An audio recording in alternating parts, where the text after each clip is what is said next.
کہ نوجوان طبقہ پاکستان کا مستقبل ہے.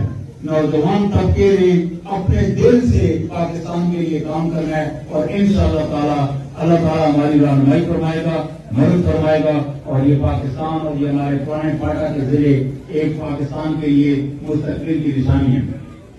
میں آخری بات کروں گا.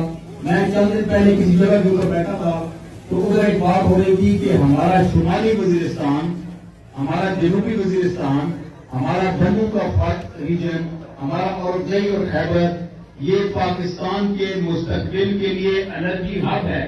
جو ہماری ضروریات ہیں پاکستان کو یہاں سے مل سکتی ہیں. اس کے لیے ہم نے حالات پیدا کرنے ہیں اور اگر وہ اس راستے پہ جس کے لیے ہم چلے ہیں، اگر یہی راستہ ہم نے اپنایا، کسی اور ٹیررسٹ کو جگہ نہ دی اور امن کی خاطر ہر قربانی دینے کے لیے تیار رہے، تو انشاءاللہ تعالی یہ ضلع بھی ترقی کریں گے اور